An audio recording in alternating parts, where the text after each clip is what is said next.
నమస్కారం, వార్తలకు స్వాగతం. ముందుగా ముఖ్యాంశాలు. పులివెందుల రిటర్నింగ్ అధికారికి నామినేషన్ పత్రాలు అందజేసిన సీఎం జగన్.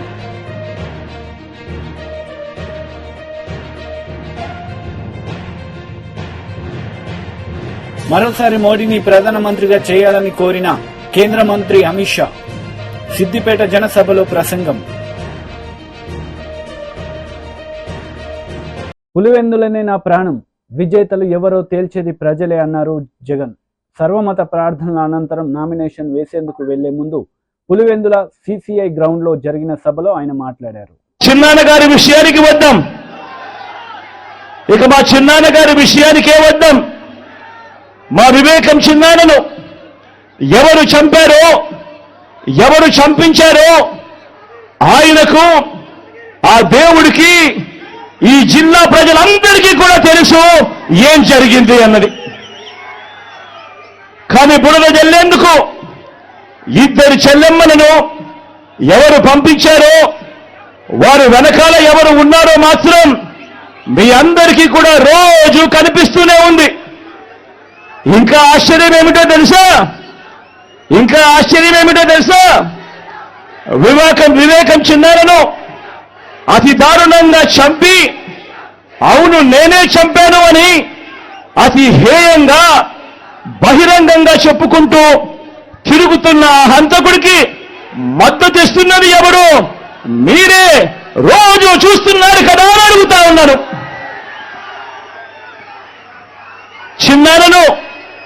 చిన్నారను అన్యాయంగా ఎమ్మెల్సీ ఎన్నికల్లో ఓడించిన వారితోనే, సంఖ్యాబలం లేకపోయినా కూడా ప్రలోభాలతో, అధికార బలంతో ఓడించిన వారితోనే ఈరోజు చట్టా పట్టాలు వేసుకొని తిరుగుతా ఉన్నారు అనంటే దానికి అర్థమేమిటి అని చెప్పి ఈ సందర్భంగా అడుగుతా ఉన్నా.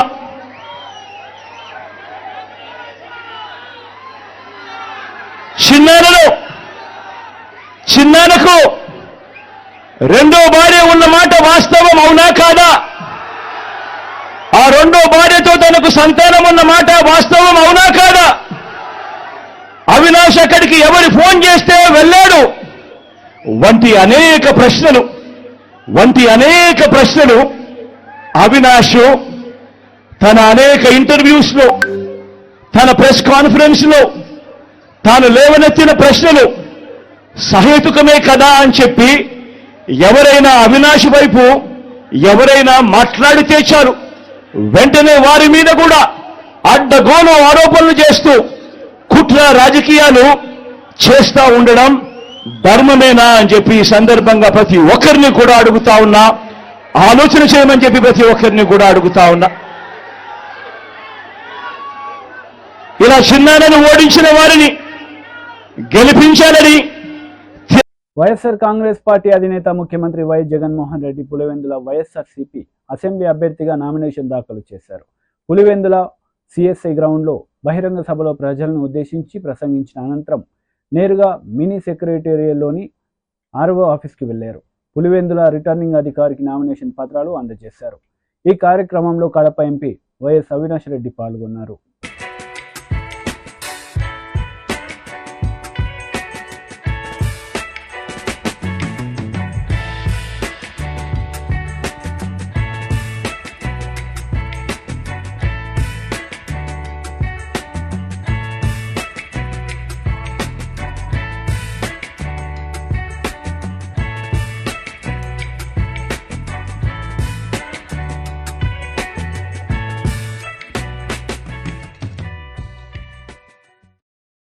ఏఐసిసి హెచ్క్యూలో జైరాం రమేష్ కాంగ్రెస్ పార్టీ బ్రీఫింగ్ నిర్వహించారు. ఈ సందర్భంగా బీజేపీ పార్టీపై విమర్శలు చేశారు.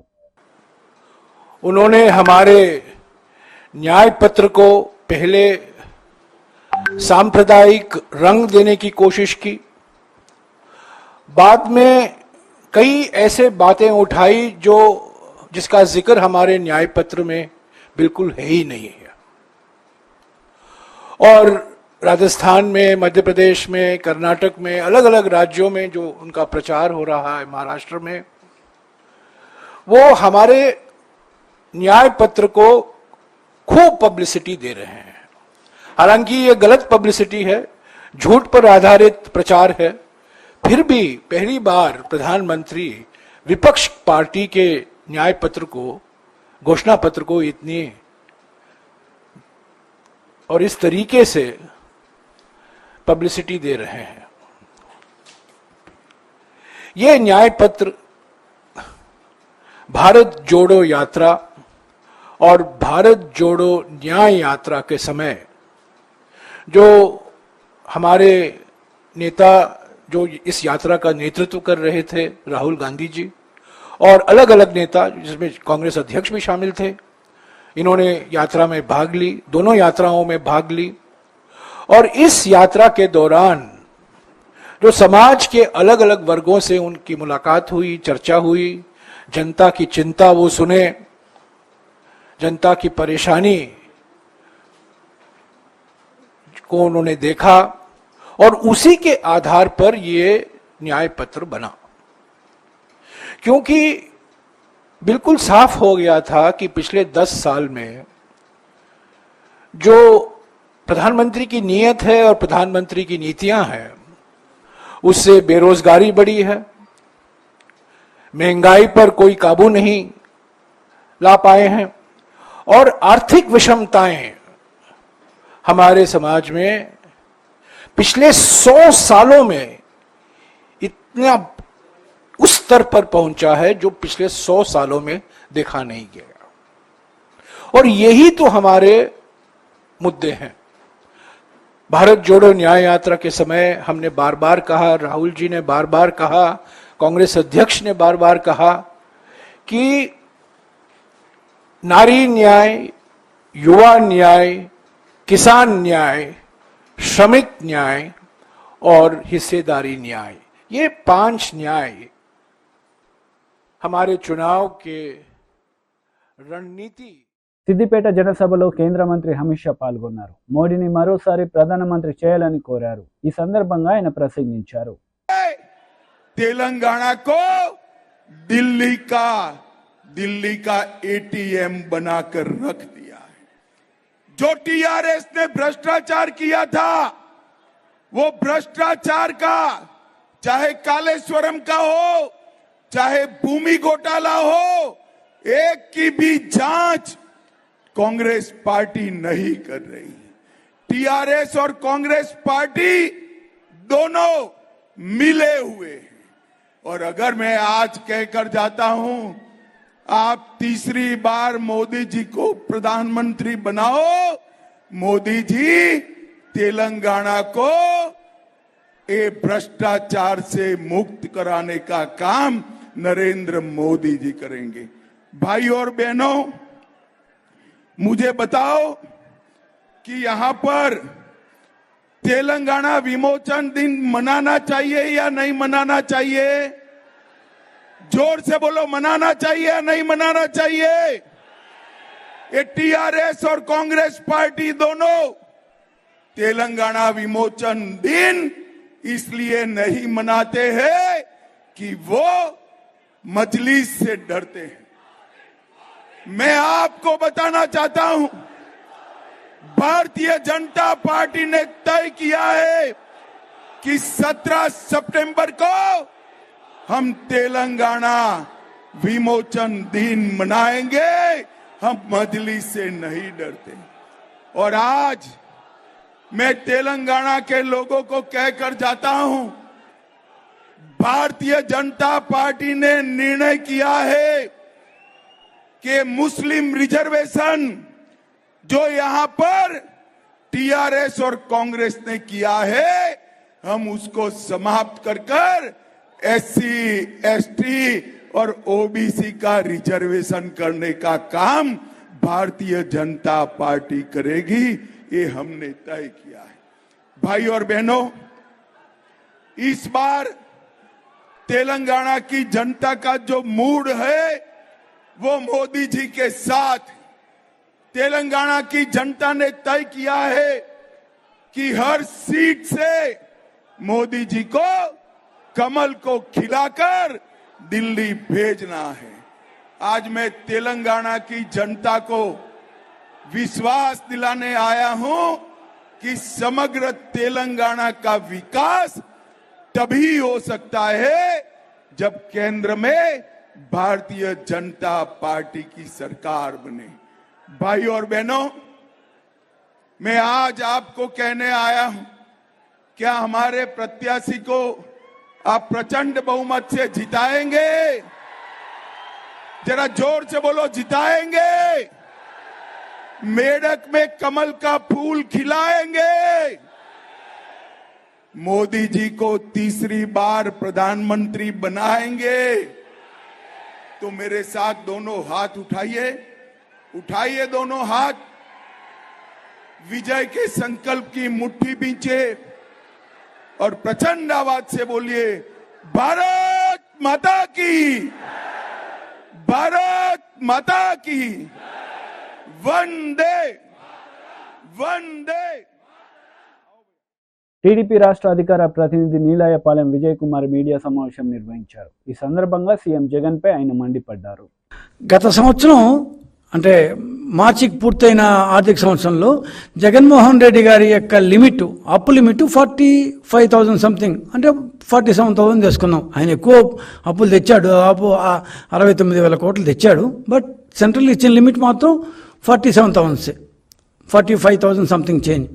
ఈసారి 1+1 ఆఫర్ కింద డబల్ ఇచ్చారంట, డబుల్ బొనాంజా బంపర్ ఆఫర్. ఎట్లా వచ్చిందో ఏమో. సరే, వాళ్ళు బంపర్ ఆఫర్ ఇవ్వడం, మన జగన్మోహన్ రెడ్డి గారు ఎంబడే దాన్ని అమల్లో పెట్టేయటం.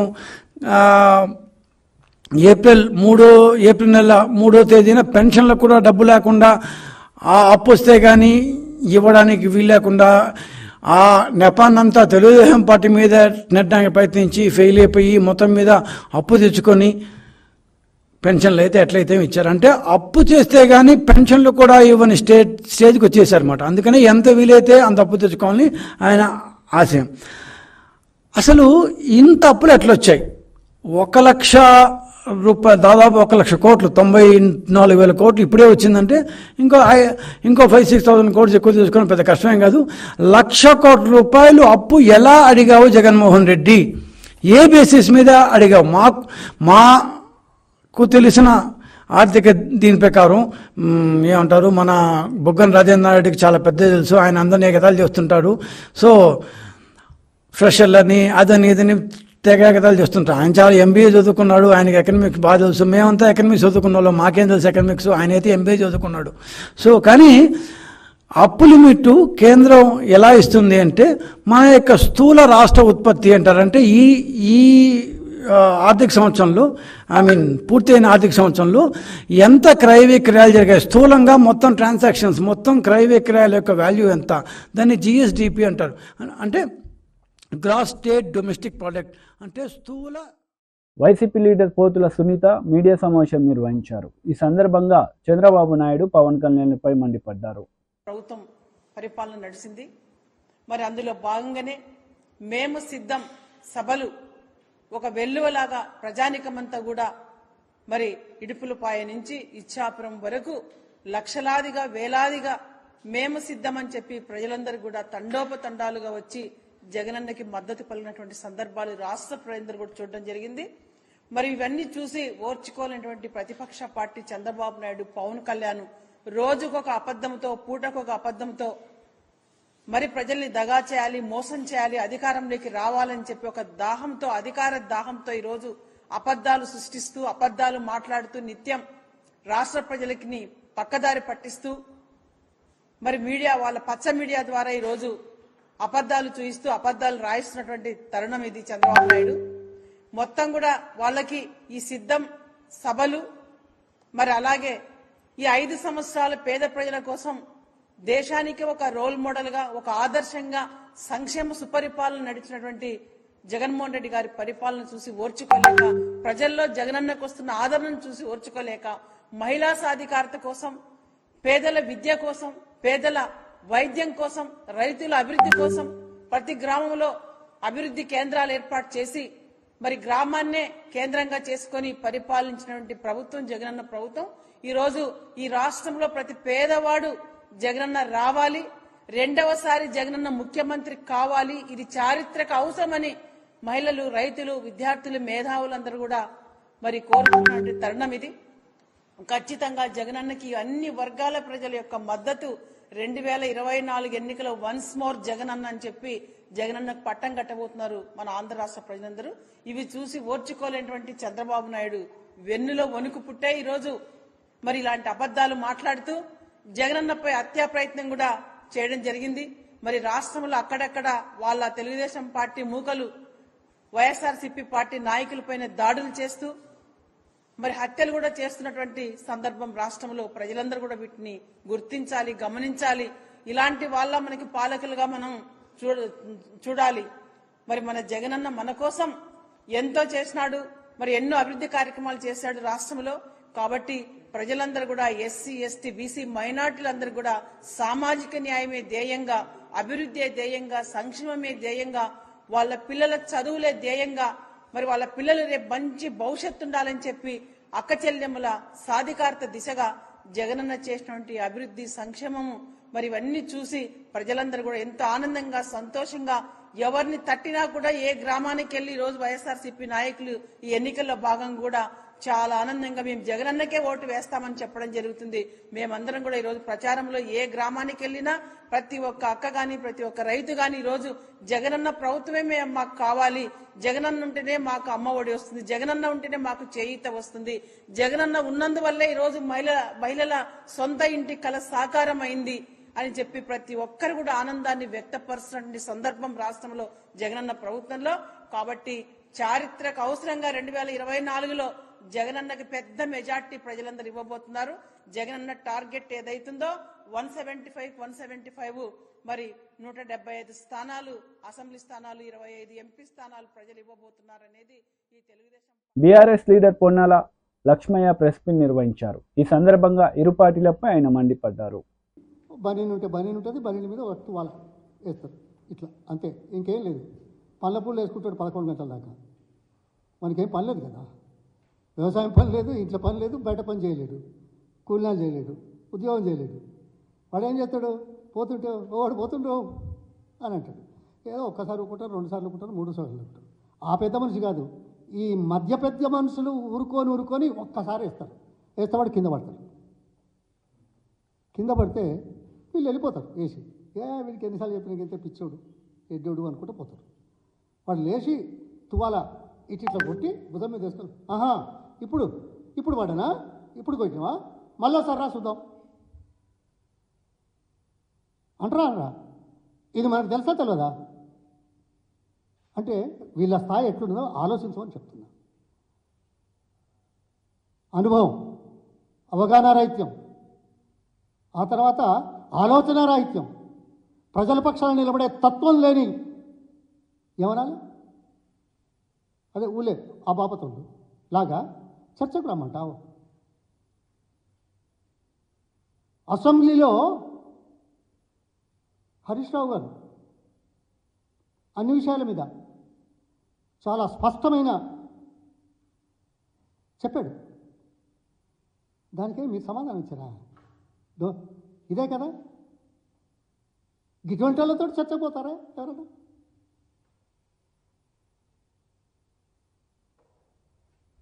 ఓకే, నేను కాదు ఇంకెవరన్నా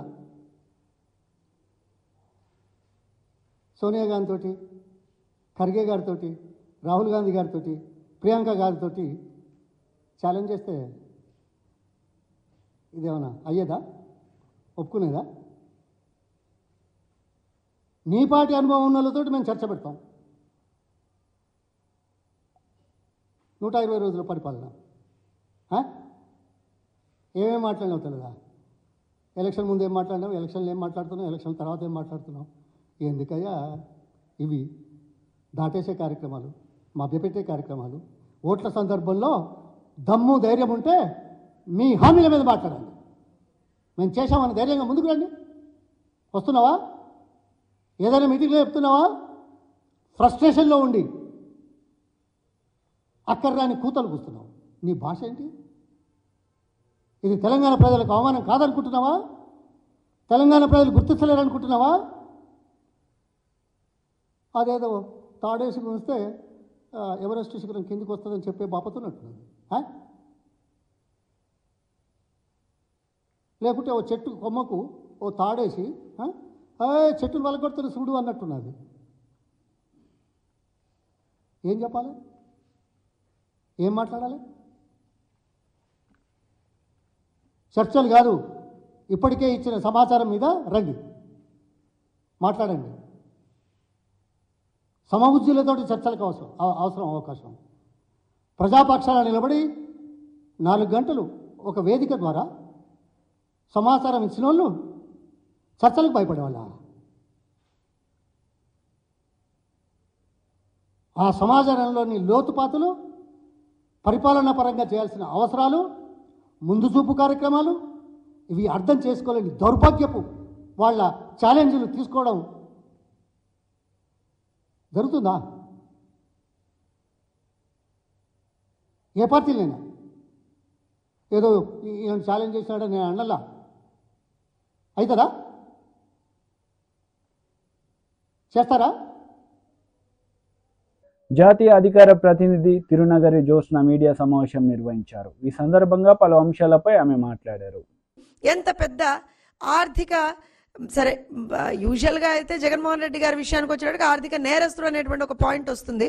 కాకపోతే నేను ఆంటర్ప్రెన్యూర్షిప్ మీద మాట్లాడింది కాబట్టి let's talk about his entrepreneurship అని గనక తీసుకుంటే, జగన్మోహన్ రెడ్డి గారు తన తండ్రి అధికారంలో ఉండగా సుమారుగా 64 షెల్ కంపెనీలను ఏర్పాటు చేసి ఆర్థిక అవకతవకలకు పాల్పడ్డారు అనేటువంటిది సిబిఐ ఇచ్చినటువంటి ఒక నివేదిక. ఆ షెల్ కంపెనీలు ఏంటో కూడా కొన్ని నోటిఫై చేశారు వాళ్ళు. అది వాన్పిక్ కావచ్చు, ఆల్ఫా అవెన్యూస్ కావచ్చు, లేకపోతే గిల్క్రిస్ట్ ఇన్వెస్ట్మెంట్ కావచ్చు, లేకపోతే జెమ్ ఫైనాన్షియల్స్ కావచ్చు, Trident temper limited, Weave promoters private limited, MKSS software, లేకపోతే సిఎన్ఆర్ కన్స్ట్రక్షన్స్, ఇలా తీసుకుంటే మాంట్లే రియల్టర్స్, ఇలా తీసుకుంటే ఇందాక నేను చెప్పినట్టుగా 64 షెల్ కంపెనీలను ఐడెంటిఫై చేశారు. సిబిఐ ఐడెంటిఫై చేశారు, వాటిని నోటిఫై చేశారు. సో మల్బానీ group, sigma oxygen, Sai Surya, వామ్ హౌస్ ఇవన్నీ తీసుకున్నాం. సరే, 2014 నుంచి 2019 వరకు ఏం చేశాడు జగన్మోహన్ రెడ్డి? ఒక షెల్ కంపెనీ కూడా ఏర్పాటు చేయాలి. కానీ అదే మళ్ళీ 2019 నుంచి 2024 వరకు, అంటే వాళ్ళ పార్టీ అధికారంలోకి వచ్చేటప్పటికి మళ్ళీ షెల్ కంపెనీల ఏర్పాటు స్టార్ట్ అయిపోయింది. సో ఈ 3 సంవత్సరాల్లో ఈ 5 సంవత్సరాల్లో మనం కనుక చూస్తే మళ్ళీ కొత్తగా షెల్ కంపెనీలు ఏర్పాటు చేస్తాడు. అది మనం షిర్డీ సాయి ఎలక్ట్రికల్స్ అని తీసుకోండి, ఆదాన డిస్టిలరీస్ తీసుకోండి, ఇండోసోల్ తీసుకోండి. సరే, వీటిని మనం వీటిని కొన్ని బినామీల పేర్లతో నడుపుతున్నాడా, ఏం చేస్తున్నాడా అనేటువంటిది అందరికీ విదితమైనటువంటి విషయమే. ఇవన్నీ కనుక చూస్తే అసలు జగన్మోహన్ రెడ్డికి ఆంటర్ప్రెన్యూర్షిప్ అనేటువంటి పదానికి అసలు ఎక్కడన్నా అర్థం ఉందా? ఎక్కడన్నా అసలు పొంతనుందా? అసలు నిజంగా ఆ పదానికి జగన్మోహన్ రెడ్డికి ఒక స్పెల్లింగ్ అన్నా తెలుసా అనేటువంటిది వాళ్ళందరూ ఆలోచిస్తున్నారు. ఎందుకంటే 2004కి ముందర ఉన్న ఇంటిని కూడా అమ్ముకోవాల్సినటువంటి పరిస్థితి ఉంటుందేమో అనేటువంటి ఒక పరిస్థితుల్లో ఉన్నటువంటి ఆ కుటుంబం ఆ తర్వాత 2004 తర్వాత 1000 కోట్ల ఆస్తుల్ని ఎలా గడించింది? ఇది సింపుల్గా అంటే ఇంత తక్కువ వ్యవధిలో అన్ని 1000 కోట్ల ఆస్తులు ఎలా వచ్చాయి అనేటువంటిది ఈ వ్యాఖ్య మీరో నేనో ఇంకోళ్ళో చేసింది కాదు. సాక్షాత్తు దేశ అత్యున్నతమైన న్యాయస్థానం సుప్రీంకోర్టు చేసినటువంటి వ్యాఖ్య. ఏ రోజున? 2012 సెప్టెంబర్ 14వ తారీఖున చేసినటువంటి వ్యాఖ్య. అలానే గనక తీసుకుంటే ఒక వ్యక్తి కేవలం 10 ఏళ్లలో 1000 కోట్ల రూపాయల్ని ఎలా సంపాదించారు? దర్యాప్తు పూర్తయ్యేదాకా బెయిల్ సాధ్యం కాదు. ఇది అదే 2012లో అక్టోబర్ 5వ తేదీన బెయిల్ పిటిషన్ను కొట్టేస్తూ కోర్టు ఇచ్చినటువంటి వ్యాఖ్య.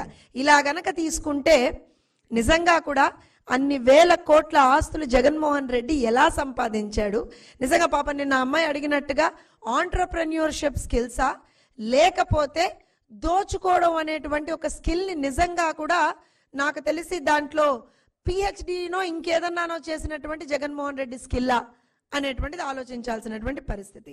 దాంతో పాటుగా జగన్మోహన్ రెడ్డి గారి మీద సిబిఐ దాఖలు చేసినటువంటి ఛార్జ్ షీట్లు 2012 నుంచి అంటే ఆల్మోస్ట్ తీసుకుంటే ఒక సిద్దిపేట జనసభలో ఎంపీ అభ్యర్థి రఘునందన్ రావు పాల్గొన్నారు. ఈ సందర్భంగా బీఆర్ఎస్ కాంగ్రెస్ పార్టీలపై ఆయన మండిపడ్డారు. అధికారంలోకి వచ్చాక రైతు రుణమాఫీ చేస్తాన్న రేవంత్ రెడ్డి రుణమాఫీ చేశావా అని ప్రశ్నించారు. నవంబర్ డిసెంబర్ లో రిజల్ట్ వచ్చినప్పుడు కాంగ్రెస్ పార్టీకి ఒక ఆయన పోటీ చేసిండు, పూజల హరికృష్ణ అని.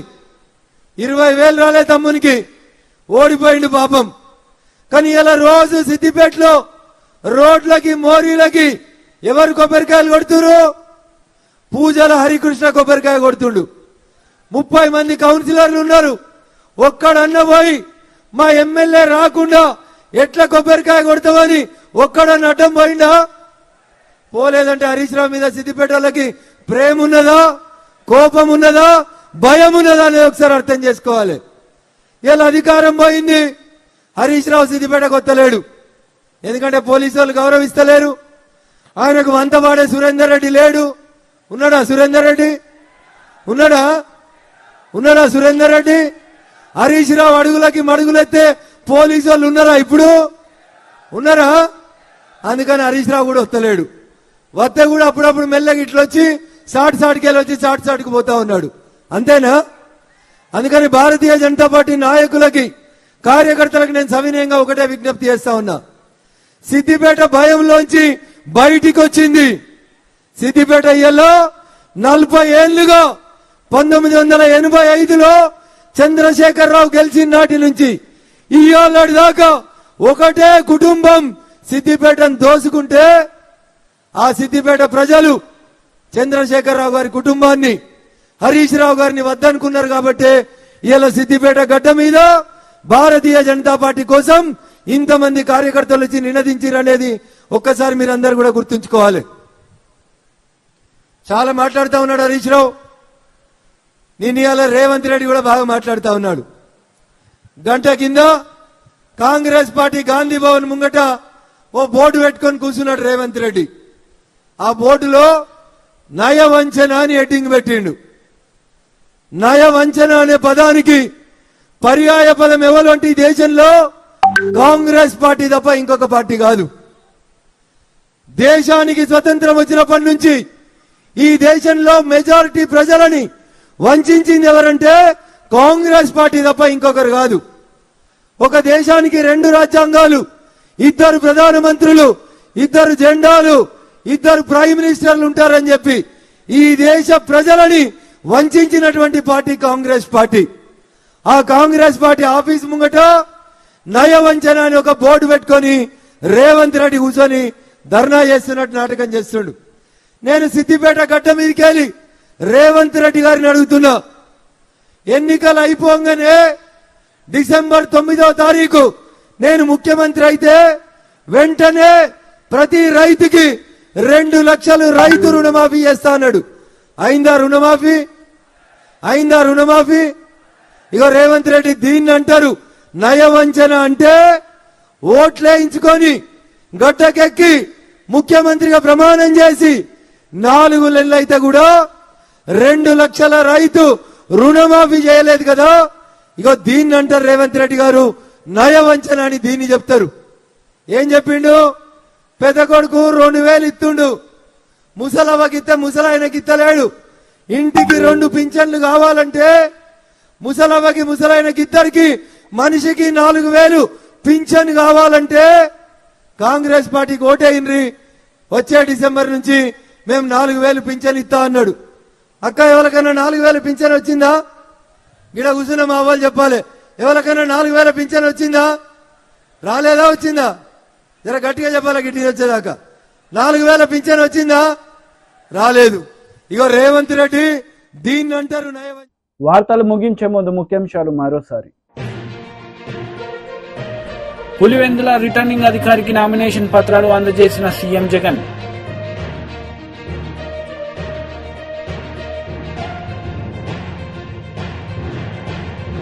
మరోసారి మోడీని ప్రధానమంత్రిగా చేయాలని కోరిన కేంద్ర మంత్రి అమిత్ షా. సిద్దిపేట జనసభలో ప్రసంగం. ఈ వార్తలు ఇంతటితో సమాప్తం. తిరిగి ప్రసారమయ్యే వార్తల్లో మళ్ళీ కలుద్దాం. అంతవరకు సెలవు. నమస్తే.